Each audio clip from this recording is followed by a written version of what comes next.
بسم اللہ الرحمن الرحیم۔ السلام علیکم ورحمۃ اللہ وبرکاتہ۔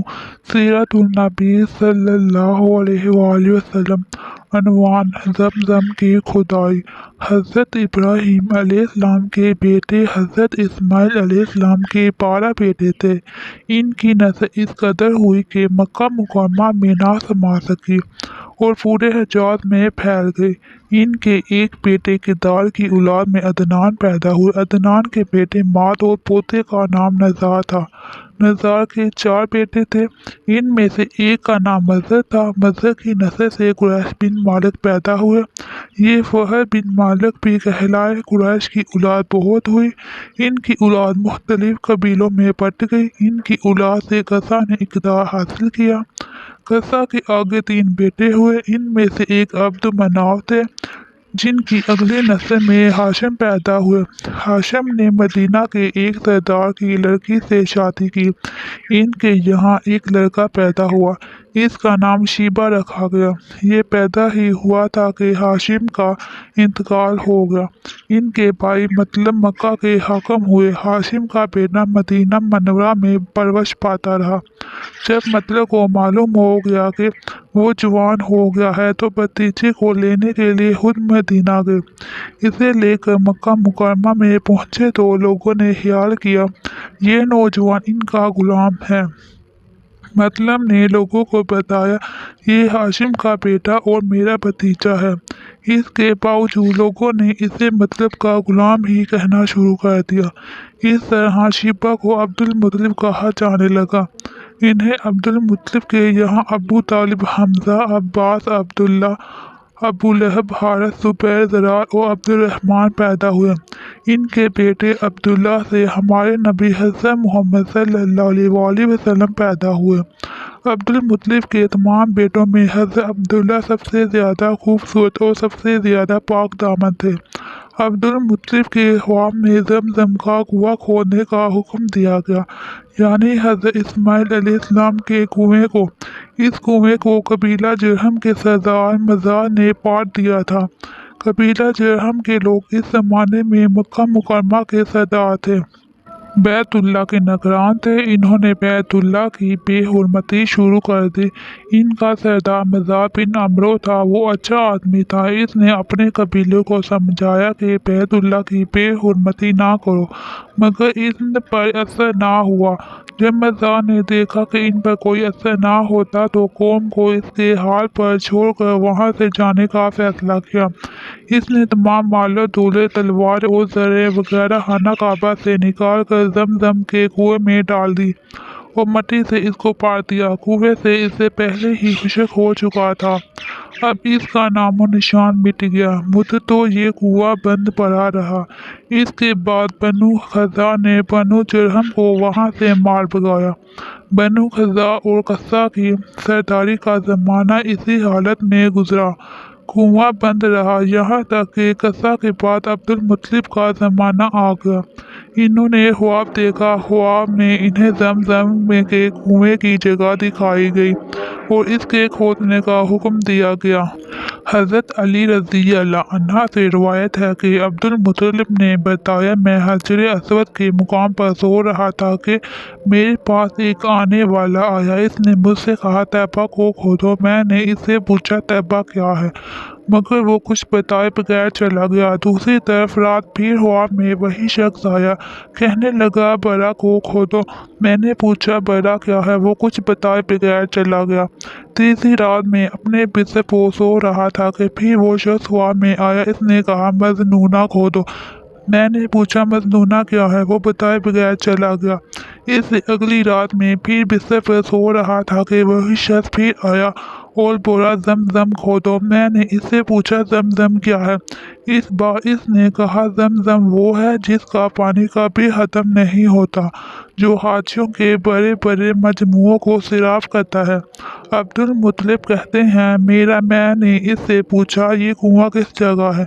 اس نے بتایا जहाँ गंदगी और खून पड़ा है और कौवा ठूंके मार रहा है। दूसरे दिन अब्दुल मुतलिब अपने बेटे हारिस के साथ वहाँ गए। इस वक्त इनके यहाँ यही एक लड़का था। इन्होंने देखा वहाँ गंदगी और खून पड़ा था और एक कौवा ठूंके मार रहा था। इस जगह के दोनों तरफ बुत मौजूद थे और ये गंदगी और खून दरअसल इन बुतों पर कुर्बान किए जाने वाले जानवरों का था।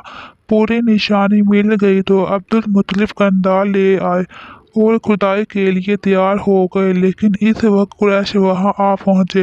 इन्होंने कहा, अल्लाह की कसम, हम तुम्हें यहाँ खुदाई नहीं करने देंगे। तुम हमारे इन दोनों बुतों के दरमियान कुआं खोदना चाहते हो जहाँ इनके लिए कुर्बानियाँ करते हैं। अब्दुल मुतलिब ने इनकी बात सुनकर अपने बेटे हारिस से कहा, तुम इन लोगों को मेरे करीब ना आने दो। मैं खुदाई का काम करता रहूँगा, इसलिए कि मुझे जिस काम का हुक्म दिया है मैं इसको ज़रूर पूरा करूँगा। कुरैश ने जब देखा कि वो बात आने वाले नहीं तो रुक गए। आखिर इन्होंने खुदाई शुरू कर दी। जल्द ही कुएं के आसार नजर आने लगे। ये देखकर इन्होंने अल्लाह अकबर का नारा लगाया और पुकार उठे, ये देखो, ये इस्माइल अलैहिस्सलाम की तमीर है। जब कुरैश ने ये देखा कि इन्होंने कुआं तलाश कर लिया तो इनके पास आ गए और कहने लगे, अब्दुल मुतलिब, अल्लाह की कसम, ये हमारे बाप इस्माइल अलैहिस्सलाम का कुआं है और इस पर हमारा भी हक है, इसलिए हम इसमें तुम्हारे शरीक होंगे।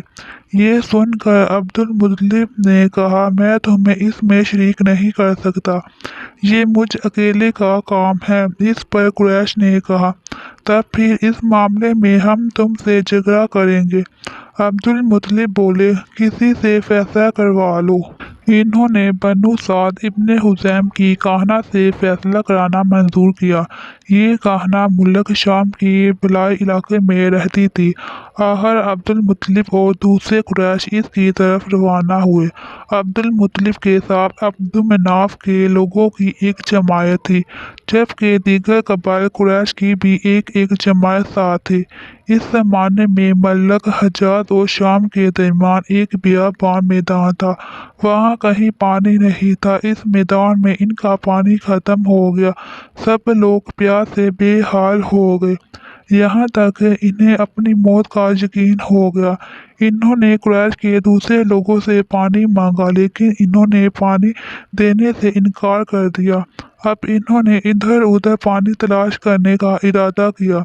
अब्दुल मुतलिब उठकर अपनी सवारी के पास आए। जो ही इनकी सवारी उठी, इसके पाँव के नीचे से पानी का चश्मा उबल पड़ा।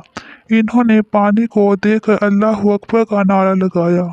फिर अब्दुल मुतलिब सवारी से उतर आए। सब ने खूब सैर होकर पानी पिया और अपने मशकीज़े भर लिए। अभी इन्होंने कुरैश की दूसरी जमात से कहा, आओ तुम भी सैर होकर पानी पी लो। अब वो भी आगे आए, खूब पानी पिया। पानी पीने के बाद वो बोले, अल्लाह की कसम, ए अब्दुल मुतलिब, ये तो तुम्हारे हक में फैसला हो गया। अब हम जमजम के बारे में तुमसे कभी झगड़ा नहीं करेंगे। जिस ज़ात ने तुम्हें इस बियाबान में सराफ कर दिया, वही ज़ात तुम्हें जमजम से भी सराफ कर देगा, इसलिए यहीं से वापस चलो। वापस आकर अब्दुल मुतलिब ने फिर कुएं की खुदाई शुरू की। अभी थोड़ी सी खुदाई की होगी कि माल, दौलत, तलवारें और जहरें निकल आईं।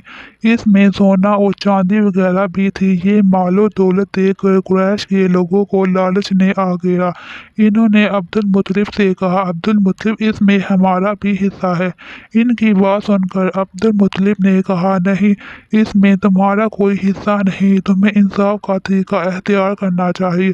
आओ 500 के तीरों से करा डालें। इन्होंने ऐसा करना मंजूर कर लिया। 2 तीर काबे के नाम से रखे गए, 2 अब्दुल मुतलिब के और 2 कुरैश के। बाकी लोगों के नाम के। पांसा फेंका गया तो माल और दौलत काबे के नाम निकला। तलवार और जहर अब्दुल मुतलिब के नाम और कुरैशियों के नाम के जो तीर थे वो किसी चीज़ पर ना निकले। इस तरह फैसला हो गया। अब्दुल मुतलिब ने काबे के दरवाजे को सोने से सजा दिया।